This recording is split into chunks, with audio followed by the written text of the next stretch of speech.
This episode is brought to you by Squarespace. Squarespace makes it super easy to create a beautiful website, sell digital or physical products, and share your creative content with your audience. I'll be sharing more about how I use Squarespace for Love and Stitches later on in the video. Now, back to the podcast. Hey everyone, it's Natalie, also known as Knitty Natty. Welcome to episode 178 of the Love and Stitches podcast. You may notice something a little different today. We are in Tennessee at my parents' house in Nashville. I tried to set Toaster up behind me, but he doesn't really want to sit there, so hopefully I can convince him to come back. We are here in Tennessee for the next week because one of my brothers is getting married this coming weekend, and Kent and I are both in the wedding, so we just came in early so that we could spend time with family before all of the wedding things. We brought Toaster with us, and he doesn't get along great with my parents' dog, so I have him here in this room just to keep things easy, but like I said, he wants to escape. He's over there at the door, so we'll see what happens. Today I am wearing my Something Cozy by Shayna Billow, which is knit out of Chelsea Luxe yarns. I love this sweater. It is so cozy. I have it on over a pink t-shirt, so it doesn't really, it looks kind of silly. I just like threw it on over what I was wearing because it's chilly in this room.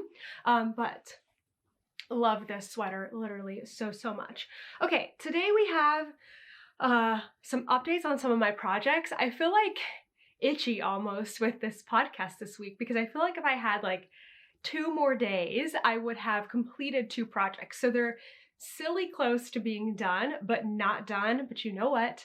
That's okay. I'm going to show them to you anyway. I'm kind of thinking like, okay, last week of April, next week is May. I hopefully will have a bit more knitting over the next week because it's gonna be half work, half vacation, hanging out with my parents, knitting a lot. So fingers crossed as always, I can get a lot done before the next podcast, but really and truly, I've done a lot of knitting this week, and we also had a really fun week, so I can't wait to share it with you.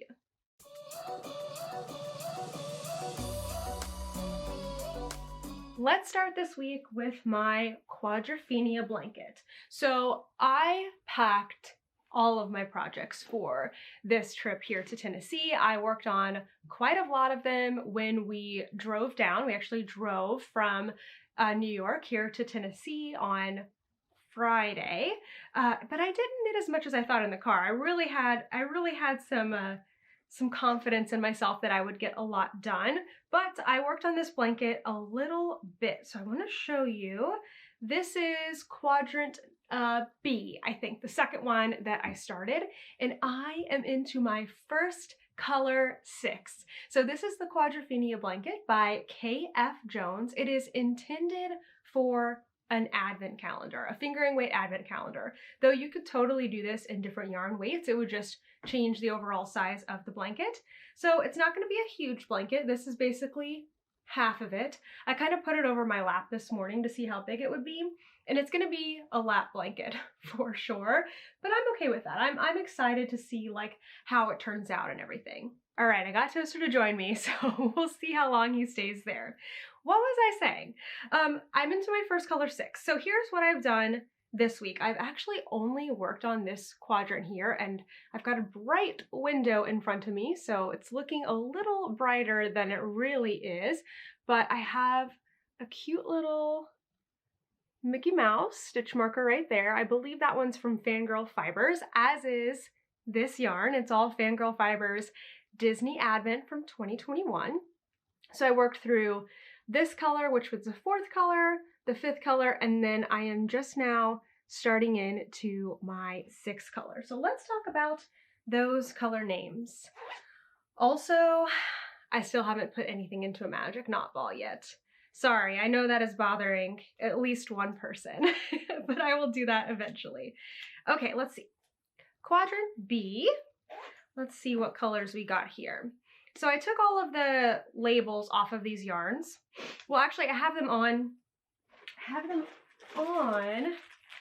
These are the skeins that are left. So you can see the labels are still on there. And then they are numbered the original order 1 to 24, but then when we Kent helped me like arrange them for the blanket, I relabeled them as like A1 through A6, B1 through B6, and so on. So this week we have this first one here. See, it's getting a little bright, but that's okay. This one is called Liberty Square. And I was able to get, if I'm remembering right, 12 rows, 12 garter ridges. So more like 24 rows plus the rows of the slip stitches. And I'm putting those notes in my project page just in case you're making this too. And then the next color, B5, is one of my favorites so far. This one right here was called Seven Dwarfs Mine Train. I really like how that one came out. And then the one right here, the last one for this quadrant, the 6th color, is called, uh-oh, wait, where is it? Did I not put it on here? Oh no, here it is. It is called the Monorail. So I think I mentioned this maybe once before, but when Kent and I arranged all these colors, we put them into groups of 4. So there's 4 quadrants in this blanket, and each quadrant has 6 colors, 24 colors. It's perfect for an advent. And so the way we put the groups of 4 together was like the center 4, then the next 4, then the next 4, then the next 4, so that we could balance color and light and darkness throughout the entire blanket. And I just wanted to look at color, but Kent really wanted to arrange them or group them by areas of Disney World. So after we did that, we then put them in kind of an order of how we like to go to Disney World. We're huge Disney fans. So this outer layer is all Tomorrowland, I think. So that's why we've got the monorail here. And then all the other color 6s are also in Tomorrowland. They're all kind of like purples and blues. So it kind of finishes in a similar way on each of the quadrants, which I think will look really, really good. So once I had finished the 4th color here, all of my quadrants were knit through color 4. So I wanted to go ahead and lay everything out and check my colors, make sure I was still liking things. So I've got a picture here of all the quadrants put together so you can kind of see what it is looking like, as well as the 5th and 6th color of each one. And I did quite a bit of rearranging. So I couldn't move a color 5 for a color 6, but I could move all the color 5s like around within each other because each layer is an area of the park, so we didn't want to change those up. And then I moved a couple of color 6s as well, swapped them around, and landed with that photo. And so I think we are good and final for the blanket. Now, do I have this with me? I might need to go grab this. I want to, oh yes, I do have it with me, perfect. I want to do a border. The pattern does not have a border in it, but I think it will look really nice and finished with an I-cord border. Very thin, nothing crazy. So what I'm thinking is that I will leave all the stitches live at the end rather than binding them off, which will also give me a few more rows, I guess, with the yarn because I won't have to save any for the bind off. And then I'll do one final row, I think. I'm not 100% sure how I want to do this. Either one final row or 2 final rows with the color I'm going to do in the border. Then my plan is to seam, because this is a seam blanket, seam it, and the pattern has a great tutorial in it, a video tutorial, so I'm going to follow that. And then to finish it off, I will go all the way around in an I-cord bind off. So I'm going to leave all the stitches live, but I think having that 1 or 2 rows of knitting in the border color will help make it blend together. I don't know if I want to do 1 or 2, because 1 would mean I wouldn't have a border color garter ridge, which might look better, but it also might look gappy. So I'll probably have to play with it a little bit. So these are the 2 colors that I'm considering for my border. You might recognize both of these. What are you doing back there, buddy? I wonder if there's a bug in here somewhere. But these 2 colors are the joining and the border color of my granny square blanket that I finished last month. And they're both from Moon Glow Yarn Company. This neutral color is one of my favorites. It is called Cottonwood Breeze. Nope. Oh, wow. so tricky with this different lighting. Cottonwood Breeze. And the pink is called Wild Orchid. It's really pretty. So I was leaning towards the pink until recently. I feel like the pink might be too much. I'm definitely gonna have to see once the blanket is done, I think, to make my final decision. But what would you do right now? It's just gonna be a really simple border, just an I-cord, nothing crazy. What would you choose like at this moment? Because all the quadrants look different. So I'm gonna have to see what will look the most balanced. But for now, in my project page, I just have the number of stitches and the number of garter ridges for each section of the blanket, because then I match those in all the other quadrants. But once I make changes to the end of it in the border, I'll update my project page so that all the information is in there just in case you want to do something similar. Okay, one more thing to talk about with this project this week. So actually, it wasn't on this project, it was on my sweater. I am using the same size needles for my blanket as I am for a sweater that I'm working on. So what I was doing is I would take the needle tips off of my blanket every night, put them onto the sweater. That way I could do my 30 minutes of knitting on my sweater in the morning, and then I would switch back, and I just kept going back and forth. But then I broke my needle tips. Here's a photo of when I broke them on my sweater. I was sitting in our big chair at home. It's like this really heavy leather chair that has metal feet on it, and the needle had gotten wedged under the metal foot. I bent over the chair and just like picked the project up, and it snapped the end of the needle. Those are completely wooden needles, my Lantern Moon ones, so it totally makes sense that they would have broken. But it really left me in a predicament, because not only did I have one project on that size 4 needle, I had 2 projects that I needed those needles for. And so I will talk more about, I guess when I get to my sweater, I'll talk about what I did for my sweater. But for this blanket, I had totally forgotten that I had these Chalgu Forte needles. Excuse me. So these are the needles that Chalgu made only for a little while. They were really hard to get, and they are very expensive. It's a needle set. So they're actually metal on the end, and then wooden here, metal on the join, and then they have the Chalgu cords, which my Lantern Moon cords are great, but nothing beats these Chalgu cords. They're really, really awesome. The only thing is these are a little thin, like pushing stitches up onto them sometimes doesn't work great. But anyway, so I have switch needles mid-project, which I really didn't want to do, but I did anyway. And I'm finding that I like my Fortes more than I remembered liking them. The last project that I used them on, wasn't it a sweater? I can't really remember, but I wasn't a huge fan. I was having a bit of a difficult time with the joins, so I wasn't really looking forward to using these, but actually I'm really liking them, and I'm really liking the slip of the needle tip, that the needle tip is very pointy, easy to get in stitches, so I could maybe see myself actually keeping this Forte needle set. I know I talked about getting rid of it in one of my organization videos, but I don't know, maybe it is good to have a second set of needles.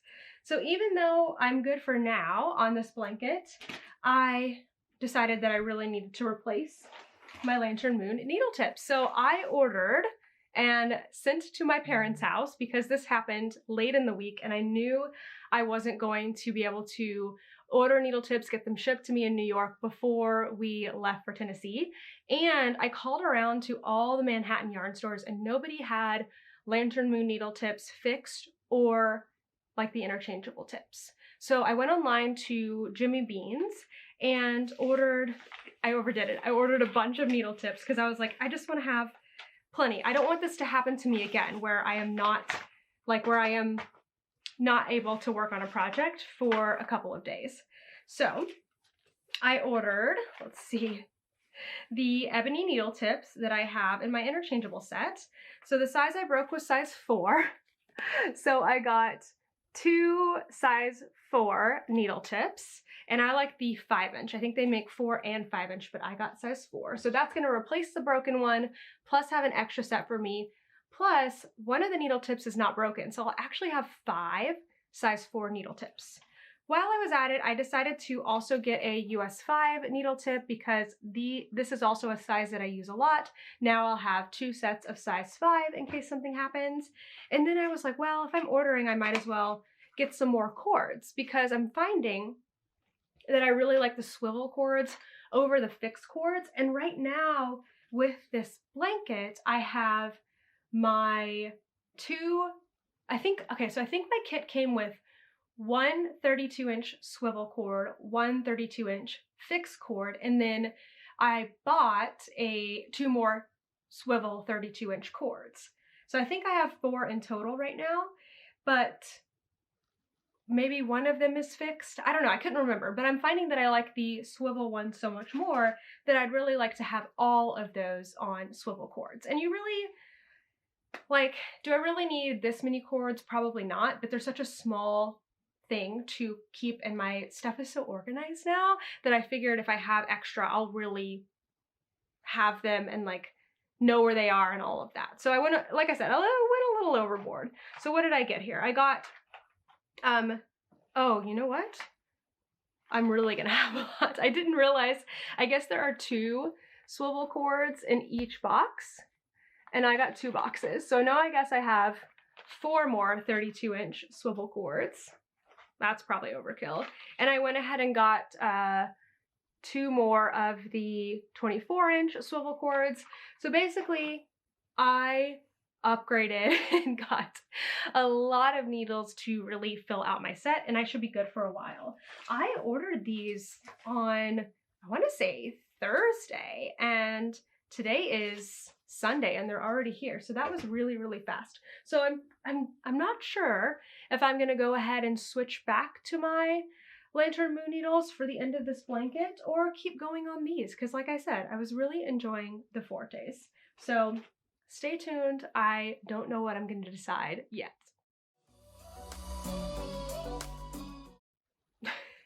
How you doing back there, Toast?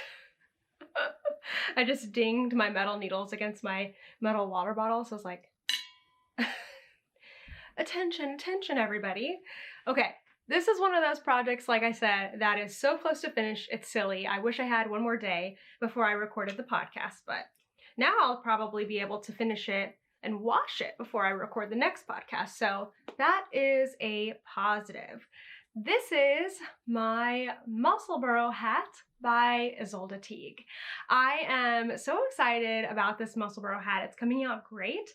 I am also equally excited to go ahead and get it finished because weather is warming up, kind of over knitting hats right now. I want to make things for spring, and once this is off the needles, I am going to need to find some kind of project that will replace my, you know, on the go knitting in the dark kind of situation here. So I did quite a bit on the hat this week from my adorable milk bone, which is from Simply Serving. And I have started the decreases. Actually, look, I've done quite a few decreases.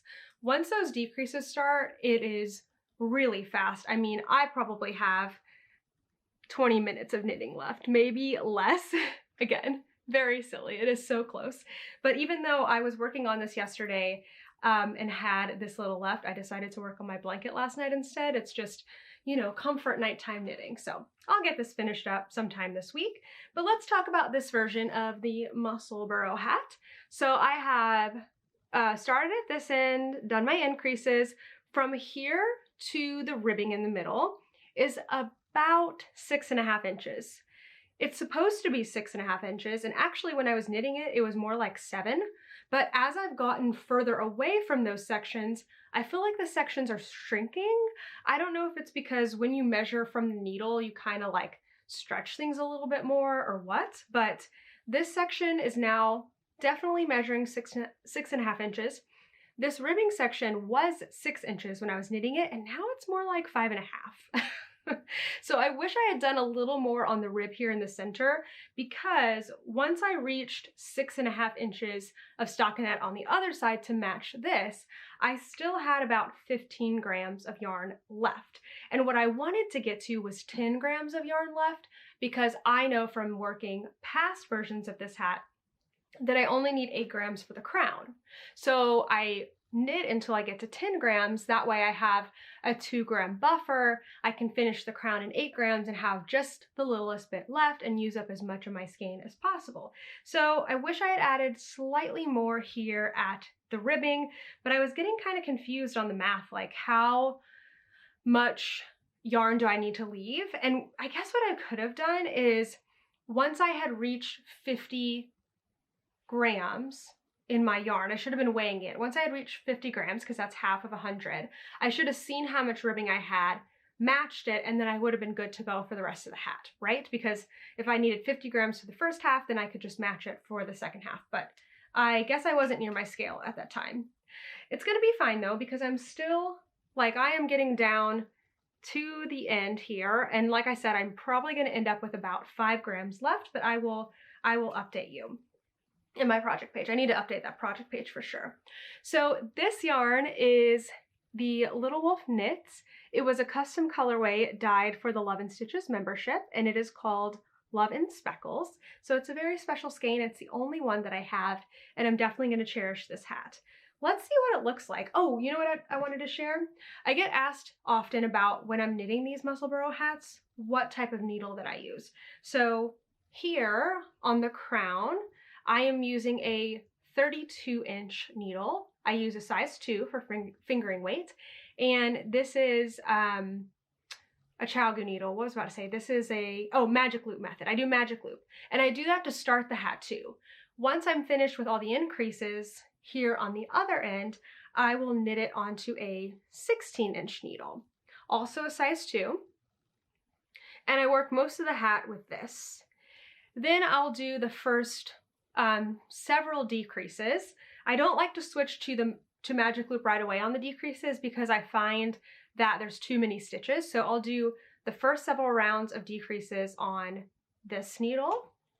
And then once it gets to be, you know, too tight on my 16-inch, I'll switch over back to magic loop and finish the hat this way. So you know what I need to do is I need to go, before I get too far, I need to go over here and tighten up that end of the hat. I do a crochet pinhole cast on, and I have a tutorial of that linked in my project page. If it's not in this project page by the time this posts, go to one of my past project pages for the Musselburgh. I really need to update this project page, but I need to go tighten that up. And then the nice thing is you really don't have to weave in your ends because they're on the inside of the hat. But what I was going to say before that is let's kind of see what it's looking like when I fold this in half. Of course, things are going to change once I block it, and I'm going to do my best to remember to measure the sections before and after blocking. So let's see. Oh, bless you, buddy. So I don't know, I still have a little more of the crown to go, so I've got that inner layer poking through the outside, but this is kind of what it will look like. So it will have a slightly slouchy bit on the end, and then, oh my goodness, you okay there? I'll be able to fold this up so you can see the ribbing from the other side there. I think it's gonna look really, really good. And the nice part about this is that I'm still getting that ribbing effect without having to rib half of a hat because the ribbing is just in the middle. So I am really liking it. So yeah, this one, I got a lot done this week. Gosh, we went so many places this past week. We went to 2 shows. I was working on it a lot yesterday, watching my brother play Australian rules football. So definitely this has been handy to have for my out and about knitting and should be finished and ready for next week. The second project that is silly close to being finished, although further away than that hat, is my Citrine Light sweater, something I've been working on for quite a long time. The sleeves are tucked into the body, so they are done. I am just reworking the ribbing on the bottom. So just in case you missed last week's podcast, or maybe this is your first podcast, I started and mostly finished this, I don't know, a month ago, and I didn't like the way that it was looking on me. I thought the proportions at the bottom looked weird. I was also not happy with the length of it. The ribbing at the bottom had increases before you started it. And it's a 3-inch long ribbing, which is quite long. Usually ribbing at the bottom hem is like a 2-inch kind of a deal, maybe less. So it was long, but I didn't have enough yarn to make it 3 inches long. I ran out of yarn and I just didn't know what to do. So I spent 1 to 2 weeks waffling about things. I blocked it on some tubing. I tried it on. I thought, you know what, let me try to start binding this off. I started doing a tubular bind off and I got waves. So from this section down to this section, there was a big change in stitch count, and that started to cause waving when I started to bind off because there was, I think, too many stitches. So I spent some time looking at other people's Ravelry project pages, and some people had the wave and some people didn't. So I don't really know if it's a size thing, a yarn thing, a knitting, the way people knit thing, but I decided to take some time and figure out what to do. Then what I ended up doing is pulling back. Actually, I pulled back about 1/2 inch into the stockinette portion here, and I started re-knitting the ribbing. So if you look closely at the ribbing, it's very messy looking because I am knitting with used yarn. It will look better once I block it, but my yarn right now, not that actually, my yarn right now is very crinkly. So I have good news on this front. I am at 2.5 inches on the rib. I have been working on this for 30 minutes a day in the morning, actually very consistently until Friday when we left for New York. So the past few days I haven't touched this, but seeing that I only have 1/2 inch to go, I know, buddy, we'll go out there in a second. Seeing that I only have 1/2 inch to go really has encouraged me in this moment to pull this out today maybe and give it a few hours of my time. So 1/2 inch to go here. Where's my, oh, here's my marker. Look at this one. This is also from Simply Serving. It's a Cosmic Brownie.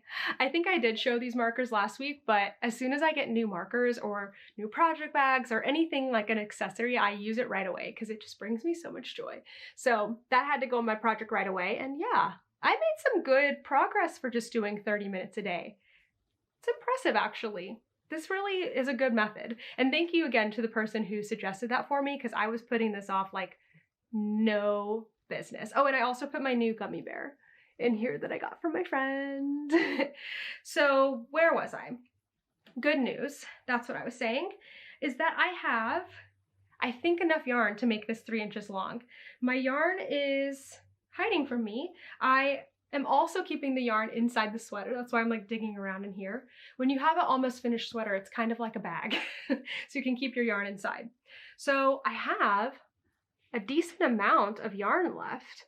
What I need to do now is when I get to the next beginning of round marker, I need to weigh this, knit around, weigh it again, and see how much yarn I use. That will tell me how many more rows I can do, but I need to also save some yarn for the bind off, or I don't really, because I also made sure to bring with me, I had a little bit left. It's not just the part on the outside, it's also this. I also have a little bit of extra yarn for binding off. So I might be able to go pretty close to the end. I thought I also had like another little tiny bit. I might have actually accidentally left that in New York. It was a very small amount. So I think things are going well with this one. Now, the thing is I really need to block it again on the tubing. I did bring the tubing with me, and I also brought some single-use packages of soak. So if I can get this done, I can wash it and let it dry.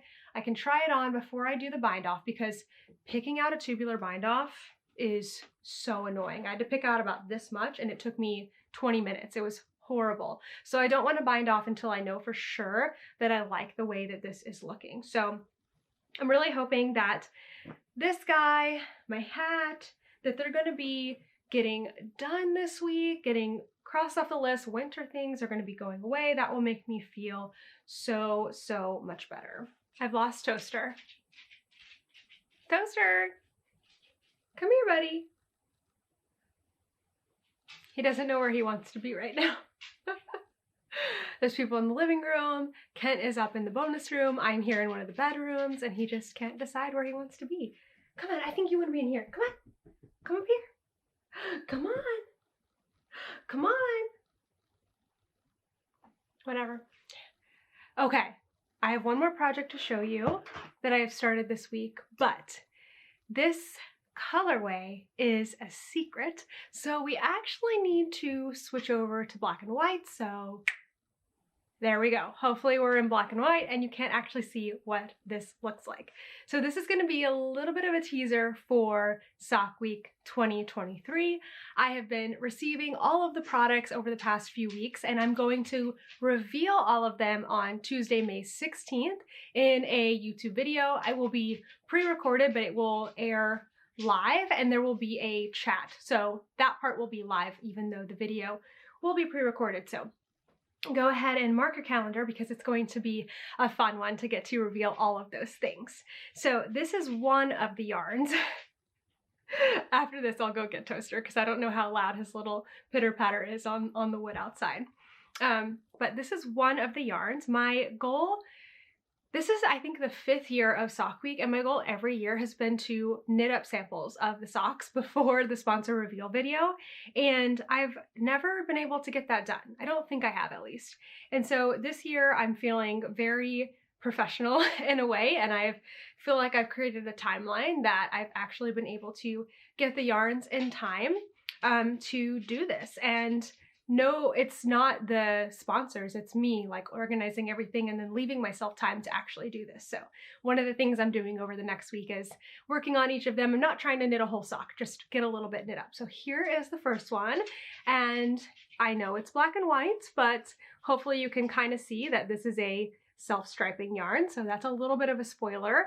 I'm also trying out that slip stitch sock design that wasn't working before, and it's looking so much better on this yarn. So that leaves me to wonder if it's the colors of the yarn or actually the yarn base, because this base is a little bit plumper and the other bases that I used were a little bit plumper, and the one where it didn't work was a 4-ply 75-25, which is quite fine. So I might be retrying this sock design too, which is very exciting.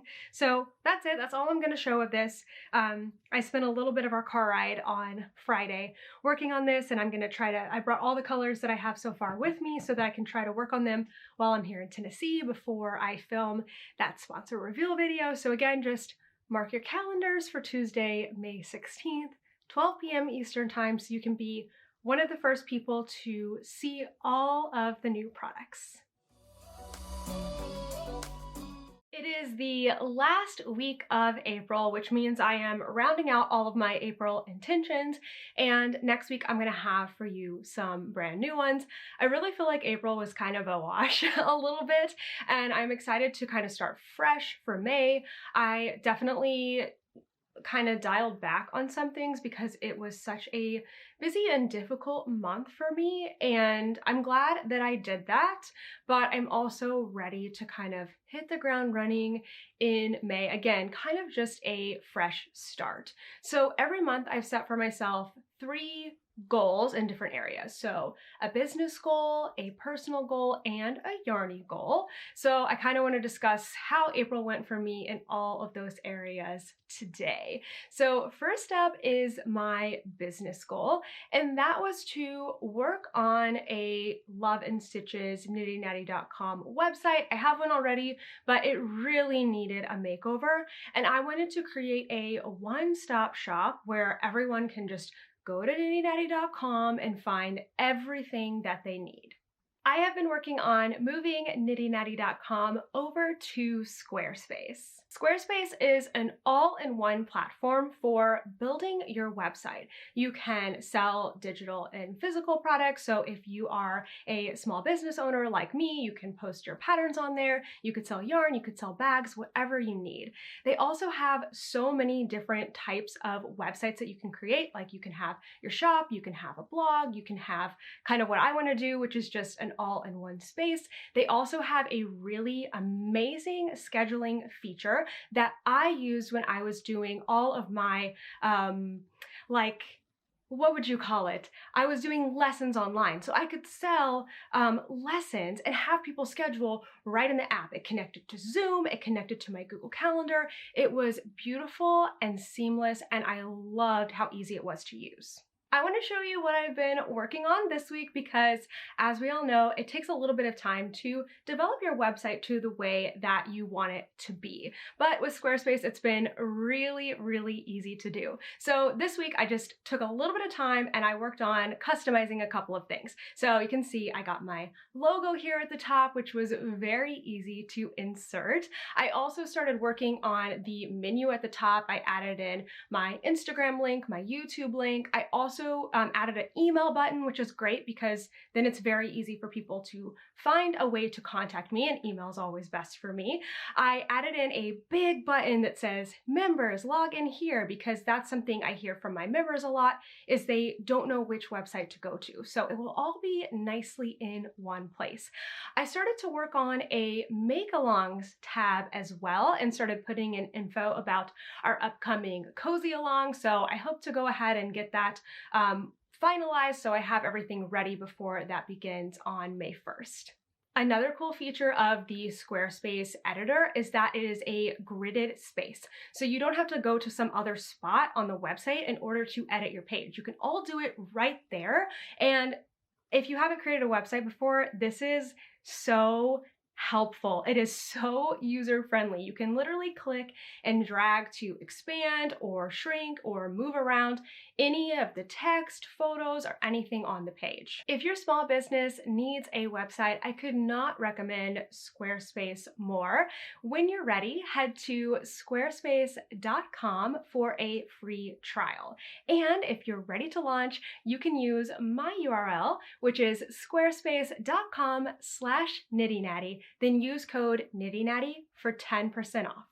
This month I set aside any personal goals because I was just really struggling with a lot of things, and I have been going to therapy, which has been really, really helpful, and that's been my only goal. Just show up every week to that. Getting signed up was enough. So I'm hoping to add in a personal goal in the month of May and start kind of working on something for me as well.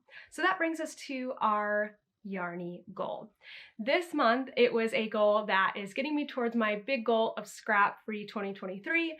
That goal I set in January to eliminate my scraps in the first 6 months of the year. So we're almost to the end of the 4th month. I still have 2 months to go. And when I created my plan, I left myself a buffer of 1 month, but I also left myself a whole advent that I wasn't sure what to do with, but we'll get back to that later. I'll have a video just talking about my scrap-free 2023 sometime in the next couple of months. But this month it was all about my Quadrophenia blanket, which I already mentioned I did not get that much done on this week. So if I were to fully catch up, I would need to do, hang on, what did I calculate here? I would need to do 6.5 colors this week. That would just get me through the main knitting. I still want to do some kind of border on the blanket. I'm thinking an I-cord, either in the neutral yarn that I showed earlier or the pink, but just getting the blanket knit was really that end goal. So I don't think I'm gonna finish it in April, and that's okay. I'm gonna give myself some grace.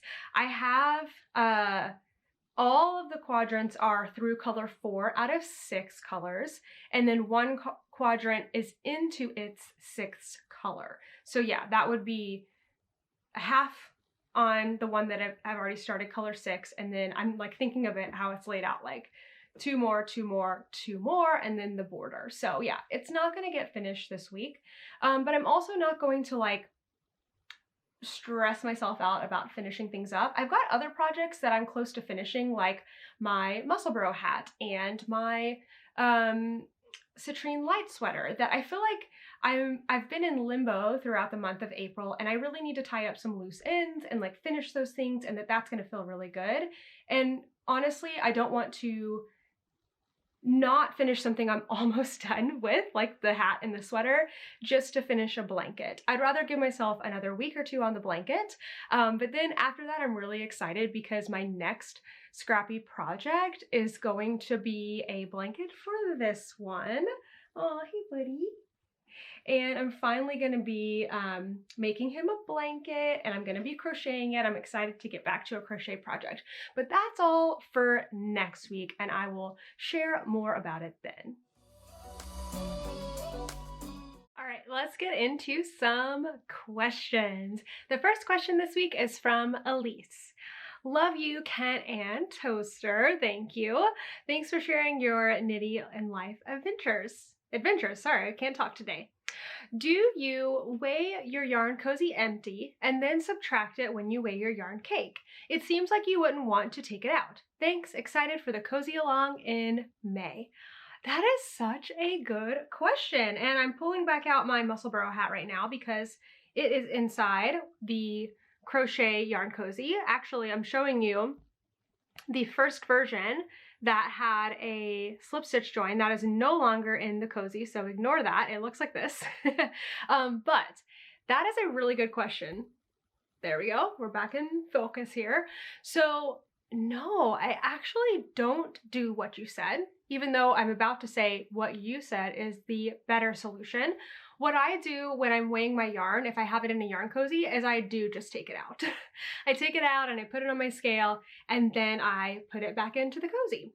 But it would be much smarter to actually weigh this, like a finished cozy, weigh it, see how much it is, and have that written down somewhere in maybe your project page or on your phone notes. And that way, when you weigh, you don't have to take it out, you can just weigh the whole thing. Taking it in and out does mess up the outside of the yarn ball or the yarn cake a little bit, but it's not that big of a deal. As long as you put it back in nicely and kind of get it reoriented, it really does fine. Especially when they're this close to the end, you can just kind of like stuff them down in there, and the traction between the ball of the yarn and the fact that the cozy is made of yarn still holds it in there just fine. So it's really not that big of a deal, but you could totally do that where you have the weight of the yarn cozy already on there. You couldn't really do, at least I don't think you could do, where like you tear out a scale. That's where you like put something on it, hit like zero out, and then weigh your thing, because you would have to have your scale like always set to that setting. Does that make sense? Like if you teared it out and then put the item, yeah, that wouldn't work. Never mind. Don't even listen to what I was saying there. I was just trying to think through it. But yeah, you could totally do what you said, and that would actually be a really smart solution, but I don't do that, and it's definitely not necessary. I feel like I don't work on a project quick enough to have like how much my yarn cozies weigh memorized, and each one is going to be slightly different depending on the yarn. So if you do choose to do that, make sure you know specifically which cozy you've been using and how much that one specifically weighs. The next question is from Carly. When you go to the movies with your knitting, does the movie security or people have to check your knitting bag? So at least here in, not here, but in New York, and also when I lived in Texas and I used to knit in the movie theater, I've never had somebody check my bag that I can remember. I guess our movie theaters really don't have that kind of security. I'm trying to think. I definitely feel like I might have been to a theater with metal detectors before, but I will say I go to a lot of events that do have security, that do have metal detectors, that do check your bag, even putting your bag through one of those scanners with knitting, and it has rarely been a problem. I've definitely had some situations where my knitting was looked at, but what I always try to do with my knitting is make it very obvious that it is a knitting project and that the needles are for the knitting and they're not threatening. So my needles are never separated from my yarn. If I have extra knitting needles in my project bag, I try to take those out before going to an event so that the only needles are the ones that are actually attached to a project. I will usually take the knitting needles. I don't have a really good example of this. If I can, especially for socks, there would be a bigger ball of yarn, right? And so I'll take the knitting needles and I'll do like that, so they're stuffed into the ball of yarn, so the points aren't even showing, because you also don't want someone to be reaching into your bag and get poked because that's one way to make them like probably a little irritated and kind of suspicious. Sometimes I'll put a case on my needles, but at the movies, I don't think that I've ever had anyone check my bag, so it's really not a problem. There you go, buddy, get settled. I usually also have some contraband snacks. I usually like to bring at least like some M&Ms or something so that I don't have to pay $6 or whatever it is at the movie theater to get my snacks. So I would appreciate nobody looking in my bag for those things. Question number 3 is from Lisa.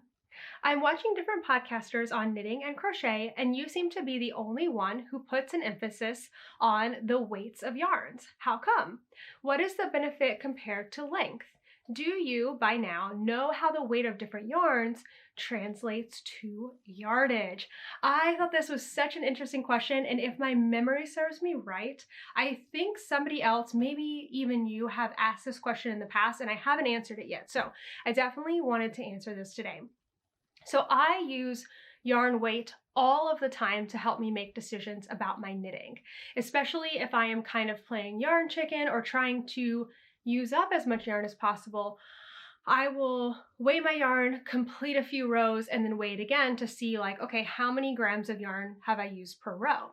The reason I use weight of yarn is because it's so much easier to calculate than yardage. I don't have a tool that tells me how much yardage I have in a skein or how much yardage I've used.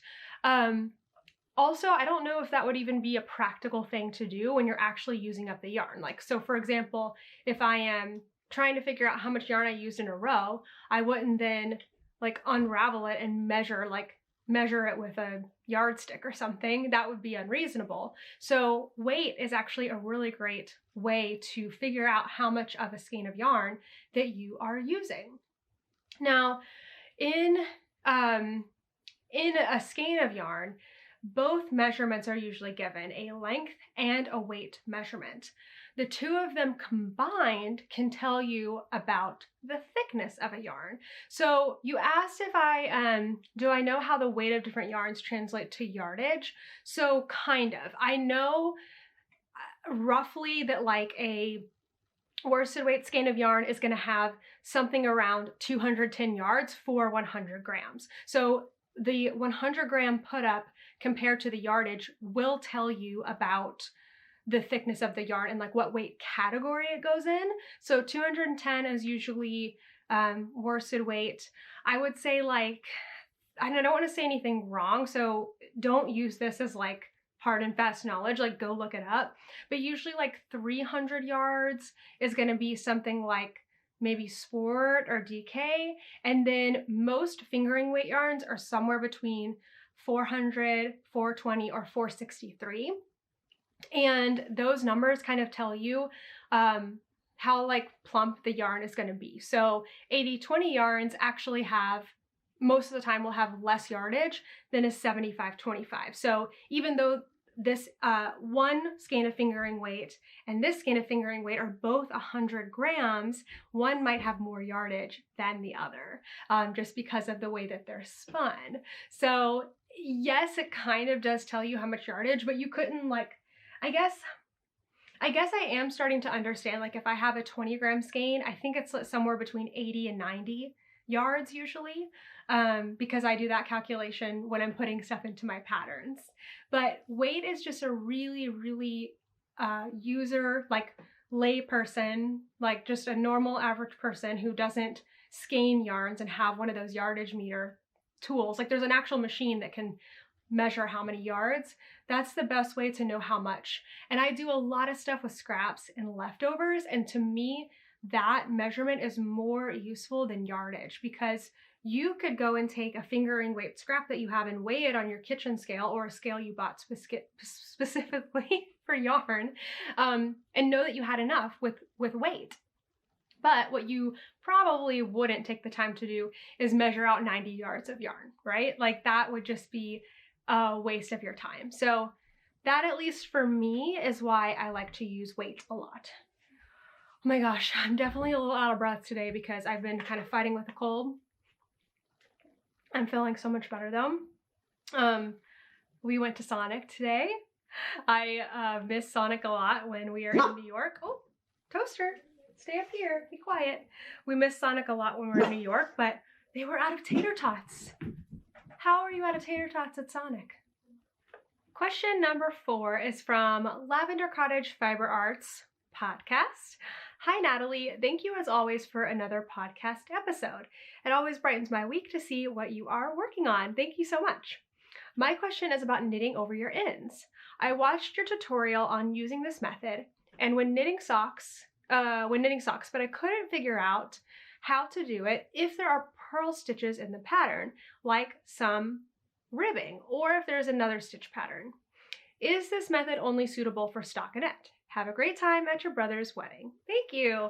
Okay, so knitting over ends is one of my favorite ways to get rid of ends, especially if you have a lot of them in a project. It's not great for every stitch pattern, as I'll discuss in just a second. It's also not great for every single project, but if you have a bunch of knit stitches or a bunch of purl stitches in a row, this method is really great. I'll link my tutorial video on 4 ways to knit over your ends. You can do it when you have like a color change coming up. I also have it implemented into my color work sock pattern, the Sweetheart sock, so that you don't have to you can knit scrappy socks without having to weave in all those ends, which is really, really nice. So when you have ribbing, if it's more than 1x1 ribbing, I wouldn't recommend knitting over your ends. You can actually knit over a knit stitch and a purl stitch, but you will see it. Like if you're on a purl row and you're changing and the purl row is the wrong side, I would purl over those ends because the end will be facing you, but that's the wrong side. But if you're knitting and purling as in rib, when you knit, you'll knit over the end and it will fall in the back. When you purl, the end will fall in the front. And for me, I'd rather not see that end, so I wouldn't do it. The exception is 1x1 ribbing, because in 1x1 ribbing, you can, when you do the knit stitch, you can do that part of the knitting over the end where you bring the yarn over the needle. And then when you do the purl stitch, you can do the part where you skip it. So you just leave the end in the back, you bring your yarn forward, you purl, you bring your yarn back, and then on the knit stitch, you catch, bring your yarn forward, do a regular purl, bring your yarn back, on the next knit stitch you catch. And it works well for that.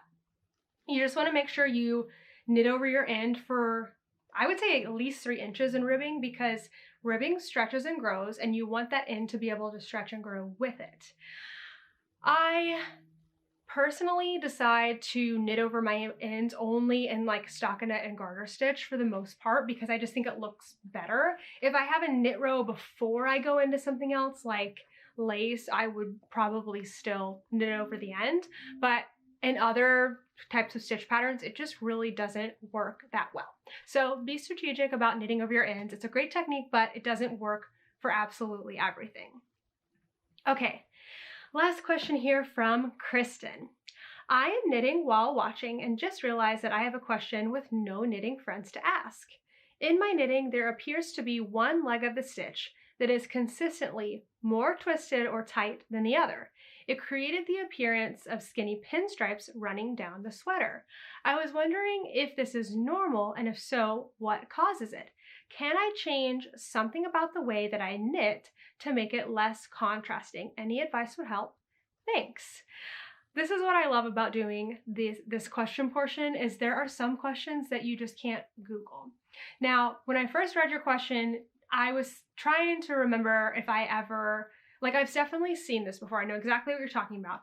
But if I had ever learned why, my first guess was going to be tensioning and like just the way you tension your yarn, or potentially are you wrapping the opposite way or knitting through the back loop?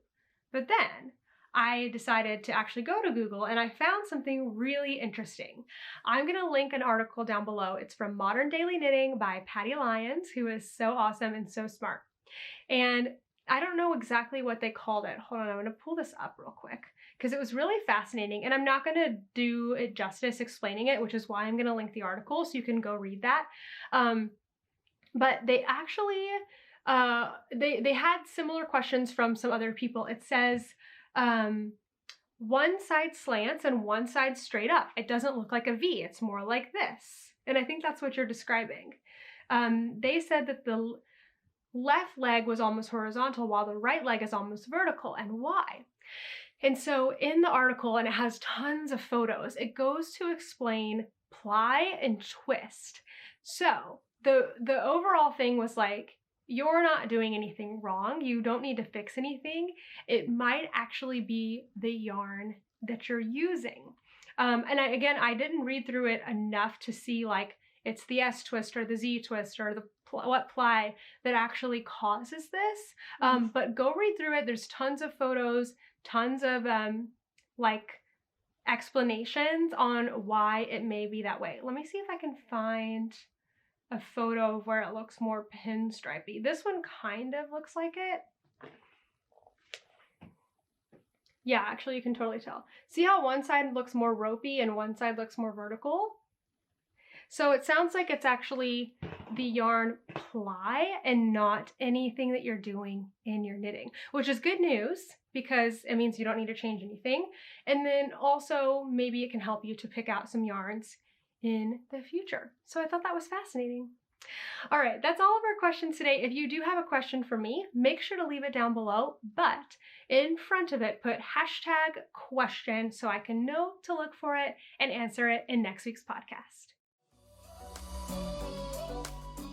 This week we had a really fun Tuesday video. It is all about your knitting and crochet superpowers. So on Instagram, I asked, hey, what is your knitting and crochet superpower? What is something that you do really well or something that you like to do that other people don't really like to do, like weaving in ends, finishing things, whatever.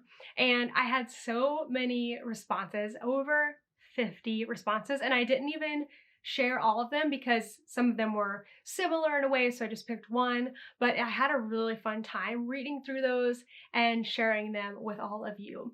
Kent also had a blast editing that video. I can't even tell you how many hours he spent on it, but he spent so much time doing like cute little things for my toaster in the background, who is now sitting at the door trying to go out into the hallway with everybody. Hey, toaster. I'll let him out when I'm done recording. But it was a really fun one, so go check that out. Next week's video is going to be a live one. It's going to be actually live where I'm sitting down and talking live, and it is going to be our Cozy Along kickoff. So starting on Monday, May 1st, the Cozy Along 2023 is going to be beginning, and I'll talk more details about that in just a second, but the video is going to be on Tuesday. So Tuesday at 12 p.m. Eastern Time, we are going to kick off the Cozy Along together. The reason we're not doing it on Monday is that Monday we are going to be driving from Nashville back to New York City, so I won't be able to do that in the car. But on Tuesday, we will kick things off. You can definitely start on Monday, but on Tuesday, I want to share with you all of the different cozy pattern options that are there. I'll probably give away a couple patterns. I think that would be fun, and then we'll mostly just chat. I'll share the details of the make along, of course, but it's just going to be a fun hour to hang out together here on YouTube. So as far as the Cozy Along goes, it is going to run from Monday, May 1st through not Monday, I think it's a Wednesday, the 31st of May. And during that time, the only thing that you need to do to participate is knit or crochet one of my cozy patterns. I have 3 different sizes of yarn cozies in both knitting and crochet. The crochet mini ones are going to come out on May 1st.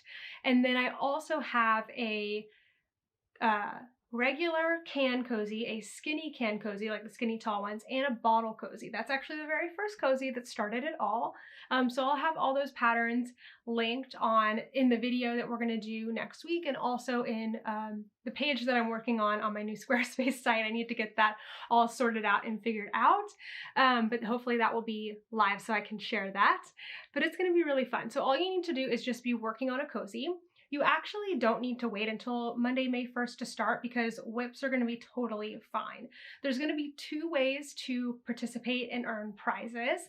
One will be to post on Instagram with the hashtag CozyAlong2023. So when you post on Instagram, just make sure that your Instagram is public, because if it's private, I can't find your hashtag. Also, when you post, it needs to be something that goes into your feed and not on your stories. Like, definitely still post in your stories, but those only go on for 24 hours. When the make along closes, I will be going through the hashtag CozyAlong2023 and randomly selecting people for our prizes there. So on Instagram, you can post WIP photos and FO photos. Just make sure if you use the hashtag, you actually are posting a photo of a cozy and not a bunch of other stuff, because if that's the photo that I draw, it will not count as an entry. We're also going to have a Google form for finished cozies. So again, you can start them before, but only cozies that are finished from May 1st to May 31st can be submitted in the Google form. So for each cozy that you finish, you'll submit a form and we will have other prizes for that. So WIPs and FO photos on Instagram is one space, and then the Google form will be the other space. It's going to be really simple. I'm not doing any other like special things. I'm not doing a Discord. I'm not doing like classes or anything like that. It's a completely free make along, aside from, of course, purchasing the pattern so that you can participate. But yeah, that's it. Keeping it very simple, 1 month, and let's make some cozies. I think it's going to be fun to think about making cozies to prepare for Sock Week, which is coming up in July. So I think that will be really fun. And cozies are such a great way to use scraps. They're also really great to make as gifts. So it's really, really fun. Hold on, Toaster, what are you doing? What are you getting into? Hey, stop that. Oh.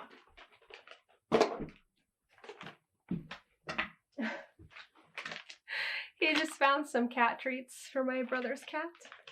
Can't have those, buddy. Sorry. I'll get you a treat later. You've been such a good boy. I know you don't want to be in here. Okay. Next up is not the week after that. 2 weeks later, I'm doing another sort of live video. This one will actually be pre-recorded. And this is the one I was talking about earlier. It will be the Sock Week sponsor reveal. So I'm going to be sharing all the Sock Week details on May 16th. It'll be at noon. And also I'm going to show all of the products for Sock Week 2023. So the actual make along for Sock Week doesn't start until July 9th, but we want to give, I think we have a 6-week lead time from when the shops open to when we actually start Sock Week, so that people can order their products and have them in time to participate during the 8 days of Sock Week. So the video is on May 16th. It will be pre-recorded, but a live chat, so you can come and chat with us. It'll be really fun. And when I say us, I mean me and the other sponsors. And then it's going to be about 10 days later that the products will actually go on sale. So this time, a little more time to like get a sense of all the things that are going to be happening. I'll provide more information when we get closer. 2 other events I wanted to just briefly talk about. These are events that I am not going to be at, but that are happening in the Yarny world. New Jersey Wool Walk is coming up this weekend, April 26th through the 30th. It is in New Jersey, of course. Lots of shops participating. I went last year, so I'm going to link my vlog video of that down below. It was really, really fun, and I'm sad to be missing it. But of course, I'm here in Tennessee at my brother's wedding. I'm also not shopping for yarn right now, but you can sometimes do the Wool Walk and find other things, project bags, stuff like that. Coming up the week after is Maryland Sheep and Wool Festival, which is in Maryland. I also went last year, so I will link down below the vlog for that if you want to check that out.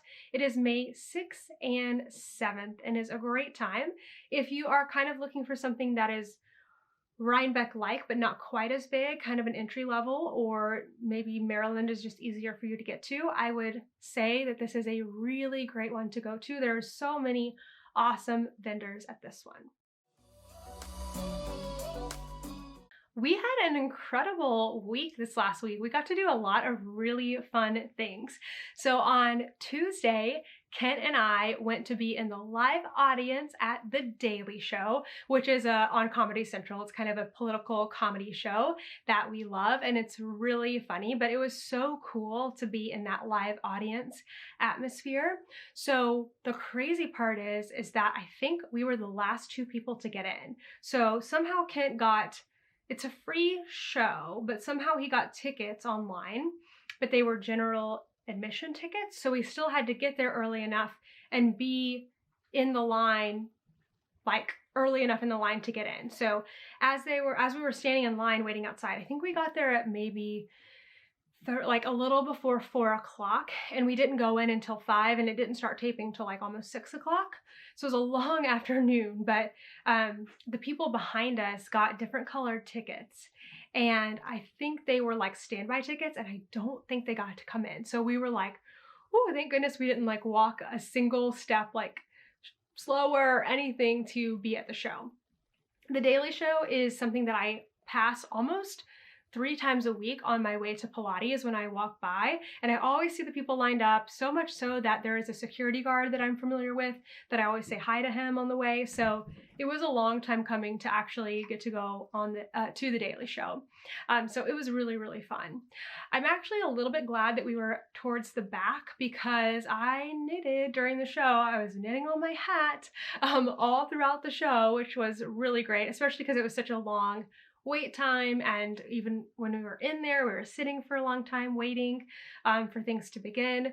But yeah, if you're ever in New York, I think it's definitely fun to go to a live taping, but it's kind of exhausting because of all the time that it takes and the anticipation. And then they were like, make sure you go to the bathroom, because once we start, like, you can't go to the bathroom. And that is an immediate like freak out for me, because I feel like I always get nervous and like feel like I have to pee, and then I like do need to, and then I like can't settle, but I made it. I made it through. So that was really fun. On Wednesday, my friend Amy was in the city, so we met up with her husband Ian, Kent came with us too, and we went to lunch at one of our favorite Thai places. We actually take away from this Thai place all the time, but we never dined in, and the weather was beautiful. So we sat outside, Amy and I were knitting. I was working on my hat again. I think she was working on, what was she working on? Was she working on socks? Now I'm not remembering, but I got a picture of it. And then we had some really good Thai food. It was great. It was so nice to just like get out during the middle of a busy day, eat, and then I went back home, work, and then that night we went to a Broadway show. Kent got, I think he got these tickets through entering one of the Broadway lotteries. So the way that works is that you get great seats for a cheaper price. So we had great seats in the orchestra level, pretty, like, not super close, but close enough that we really got to see everything. And we saw Kimberly Akimbo. Now, during the show, I was working on my Citrine Light sweater, because at that point I had knit so far on my hat, I was in the decreases, and I can't knit on decreases in the dark because I don't know where I'm at. So the only project I had that was consistently in the round was my Citrine Light. So there I was working on twisted ribbing in the dark, and about half an hour into the show, no, not even half an hour, maybe 15 minutes into the show, somebody came in late. And so we were on the end of the row, so we stood up to let them in. And so I'm like gathering my sweater like this. I sit back down, and then I'm knitting, and I had 2 balls of yarn because I'm integrating 2 balls of yarn. So I'm helical knitting. I'm knitting on one, and then I get to the helical knitting part, and I go to grab the other yarn, and it like won't give. And I was like, what is happening here? Why can't I like pull this? And then I feel like I follow the yarn like with my hands, trying to be not distracting, and I feel that it's like wrapped under my leg. And so I keep following it, and I feel that it's fallen behind my seat, like through the gap in the seat for, you know, those like stadium seating things. And then I look down in front of me, and I can see on the floor the yarn, a strand of yarn, and no ball in sight. And I was like, oh shoot. So when that person came in and I had to stand up, the ball of yarn must have been like sitting between my legs. It fell, it went behind my seat, under my seat, and kept rolling down because it's a slanted floor and I couldn't pull on it. So of course I stopped knitting, and it's not that big of a deal. It was fine. But I stopped knitting, but I just kept thinking like, oh boy, like I really hope that it didn't go too far, one, and that it's not getting like tugged or broken or stepped on and dirty. It's white yarn. So during intermission, after, you know, the big mass of people go off to the bathroom, I stood up and I followed the yarn, and I think it went 3 or 4 rows in front of me. Of course, I had to like ask people like, hey, I'm so sorry. I need to like reach down like near your feet to like get this yarn back up. It was hard to get back up because I would kind of roll it under the seat, and because it was slanted, it would roll back down. So I would kind of toss it up, you know, feed it back up between the seats, and it would come and roll back down between another seat. It was very silly and something that I almost prevented, because before the show started, I had my knitting bag sitting in front of me, and I was like, you know, I should probably put this ball of yarn in the bag. That's what I like to do a lot. Like I'll put it in the bag, and then I'll cinch this so that it sits and just feeds through the top. But I decided not to. Why? Well, after that, I certainly made sure that the ball of yarn was in there so that I didn't lose it, and I knitted throughout the second act. But it was crazy. I was like, I never thought this would happen to me. So there you go. If you ever go and knit anywhere, like especially like anywhere, planes, theaters, movie theaters, stadiums, like put your yarn in a bag so that it doesn't roll away, please. I'm never gonna let that happen again. But it was quite funny and honestly harmless. It didn't seem to bother anyone during the show, which was another thing I was kind of worried about, is that it would be distracting. So as soon as I realized I couldn't like just immediately pick it up, I just let it go and waited until intermission. But it was very funny. The show, Kimberly Akimbo, was fantastic. It was so funny. The songs are really, really cute. Usually for a musical, I find that I don't enjoy it as much if I don't know the songs. And this one was not like that. I actually really enjoyed the story through songs. I didn't know a lot of the songs. I would say the songs are not like, I don't know, Hamilton or Dear Evan Hansen or Six, where you want to like listen to them over and over again, but they are really cute, and Kit and I both really enjoyed it. It was very funny, and the 2 guys sitting next to us were laughing so loud. I think it made it even more enjoyable. So definitely recommend that. On Friday, we drove to Nashville. We left around, I think 11. Wait, what time did we leave? Maybe a little before 11. I can't quite remember. 11:30, something like that. The reason we didn't leave earlier is because we need a rental car, and the earliest you can pick up a rental car is 10 a.m. from the airport. So Kent went off to the airport. I stayed home. I did a little bit of work. I got the house ready, got toaster ready, finished packing myself, and then by the time Kent came home, we loaded up a cart, took all of our stuff down, loaded up the car, loaded him in the car, have a picture of him in the car, all situated, and we started the drive to Nashville. It is about 13 hours of driving time from New York City to Nashville, and Kent drove the entire way. I know. I offered a lot of times to drive, and he said he was fine. So you would think I got a ton of knitting done, but I really didn't. I didn't knit for the first little while. I did a little bit of knitting. I started on that sock wick sock. I worked a little on my blanket. I might have even worked a little on my hat. But then I just got really tired. I slept for a while. It was great. I mean, it wasn't great, but it wasn't bad. It was so much better than when we drove here at Christmas time. We left about 2 hours later. The sun set earlier, and that was really miserable. So we got into Nashville around 2:30 local time, which was 3:30 our time. So it was a long day, but we got to sleep in, got another good night's sleep last night. So I'm feeling definitely better. On Saturday, we went to my brother, the one that's getting married. He is playing Australian rules football, which is a very, very different than American football. Also very different than soccer. And he had his first game of the season. So myself, Kent, my other brother that's already here. I have 3 brothers, but one lives here, One got into town the same night as us. One is coming later this week. So all of us that were here, plus my dad, went to the footy game, and my brother's fiance. Yeah, so there's like a whole crew of us. And it was a nice day. It was sunny. It was in like the 60s, so it was a little chilly. And then the sun would come out and it was hot, and then it would get chilly again. But it was overall a nice day. You can see I'm knitting here on my hat. That's when I got most of the decreases done. I had one of those chairs that has like the footrest, so it was a really nice. I was like, I could get used to this just sitting on the weekends, watching sports, like kind of paying attention to them and knitting.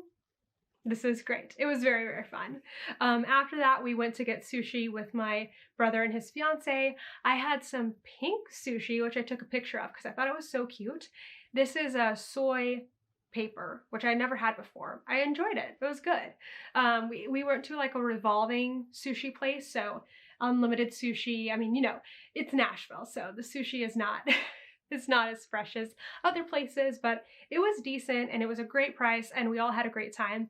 I think we did pretty good. Here's all of our plates at the end of the meal and we all walked away full. So what else can you ask for? And that brings us to today. We are just doing a little bit of work today, aren't we, Toaster?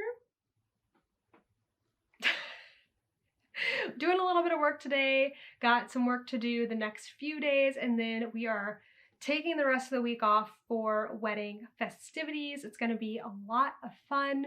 My parents' dog, Cinnamon and Toaster, don't get along the greatest, so we try not to leave them here alone. Also, that's why I have Toaster here in the room. Plus, Toaster only wants to be where either Kent or myself are. He doesn't want to be left in the room alone without us.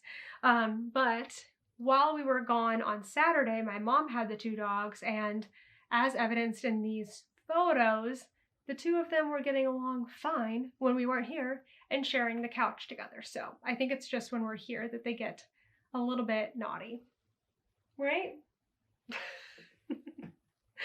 Okay, I have started a new book.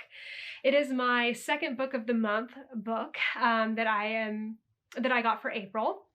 It's called Advika and the Hollywood Wives by Kirthana Ramisetti. And it is, well, you know what? I can't decide if I like it, honestly. So when I'm reading a new author and I am not halfway through by the end of a week, I usually know that the book is like a maybe for me. You know, like I'm only about a third of the way through. I'm enjoying it, but it's not like the last book I read where I was like wanting to read during the day, wanting to finish the book, wanting to see what happened next. And that's okay. I don't think every single book is going to be like that, especially now that I read a lot more. I think I'm getting more okay with reading books that I'm not crazy about. When I didn't read as much, it was not worth it for me to push through a book. But this one, like I said, I'm enjoying it. I'm not loving it. It's almost like one of those books where like I can't see what's going to be coming next. Not because it's a mystery and I'm anticipating it, but I'm like, where is this going? Like so much has already happened in the first third of the book that I don't really understand where we're going from here. And it makes me feel like we haven't quite reached the main plot point yet. So I would like to get there and see what is going to be happening with our main character. So briefly, Advika is I think like a mid to late 20-year-old living in Hollywood. She is trying to make it in Hollywood as a screenwriter. She is working and like bartending at these big Hollywood parties and meets this older man that is a producer, big time, super wealthy, and they start a relationship and it's never quite right, which is uncomfortable. Like it's not great to, like, it makes you feel uncomfortable to read because you're not sure, like, is she making the right decision or not? So that's about where we're at right now. I don't want to share too much more about what's going on, but it is definitely an interesting one. So I'll hopefully have a little bit more thoughts about it next week when I read a little bit more, or if I'm still not loving it after next week, I will probably let it go. Okay, I haven't been watching that much this week. We've been keeping up on our regular shows like Ted Lasso. We've been watching Jet Lag the Game on YouTube. We've been watching what's it called? oh my gosh, I can't remember what it's called right now. No matter, I'll talk about it next week if it's important. But I did want to share that we have been listening to something that we love, and that is the Six the Musical soundtrack. So if you're not into musicals, totally fine, but Kit and I really, really like musicals, and of course, being in New York, we've started to learn more about Broadway and appreciate the Broadway musicals, and Six is something that's on our list to go see. It's about the 6 wives of Henry VIII, I think it is, but it's a very poppy, singy kind of a thing, and we are obsessed with the soundtrack. We listen to it so many times. We listen to like YouTube versions of like the people who tour singing it, so it's really, really good, and I am obsessed and can't get the songs out of my head. So if you do like musicals and haven't listened to Six yet, I would highly recommend it. That brings us to the tip of the week. This week I don't have a specific tutorial to point you to, but I wanted to share with you something that is related to me breaking my needles this week and needing to figure something out in a crunch. So when I was working on this project earlier this week is when I picked it up and my needle tip broke off. What do you do when that happens? I mean, obviously you can get new needles or switch needles if you have other needles to use. But what if you don't at the moment, like me? I didn't have another needle I wanted to switch to, and especially on a sweater, I didn't want to change the type of needle that I was using because it can affect your gauge. If you go from wood to metal or even just a different brand, it can change the way your knitting looks. So this is what you can do if you are knitting in the round, not flat. Let me say this again, not flat knitting. But when you're knitting in the round, you can actually combine 2 different needle tips and still get the same result. This is also good for if you have one set of interchangeable needles and you're working on 2 sweaters or something that both need a size 4, for example, because that's the size that I needed, but you only have one size 4, this is what you can do. Okay, so again, only when you're knitting in the round can you do this. The needle tip for your dominant hand, for me, that's my right hand, the one that I have the working yarn on. This one is your working needle, and it needs to be whatever size that you are working with. So this is a size 4 for me. Before I broke it, my feeder needle, the one that just feeds the stitches, was also a size 4, but then I broke it. And so here's what I did. This needle here, and then you're not gonna be able to see it, but this one is a size 3 needle. So your feeder needle can actually be a size smaller, not bigger, same size or smaller. And I wouldn't really go any smaller than one size smaller because I feel like that can maybe change things. Because in the round, your working needle, the one that's making the stitches, is always the same. It sets the size, it sets the stitch. So as long as that one's the correct size, this one in your left hand or your non-dominant hand can be a size smaller and it won't change your knitting.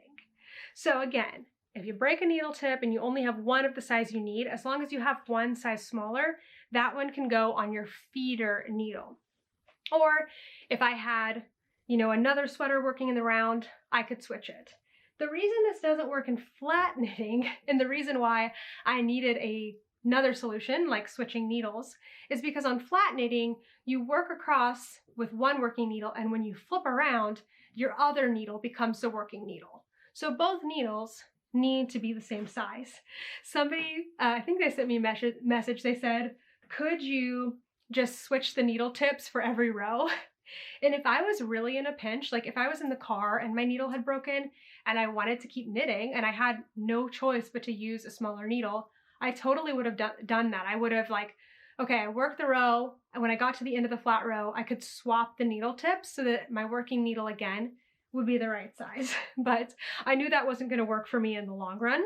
And now my other needle tips are here. So it's kind of all a moot point, but definitely when I'm working in the round, I've used that tip before where that feeder needle is smaller. And I've heard some people will actually do that even to start because it just makes their stitches slide off the working or off the feeder needle that much easier. So it's a great one and really great for if you're in a pinch. All right, that's the end of everything this week. Thank you so much for watching. Toaster, can you say bye? You did so good. You ready to go back outside? He's ready. Thank you so much for watching, and I'll see you back in New York next week. Bye!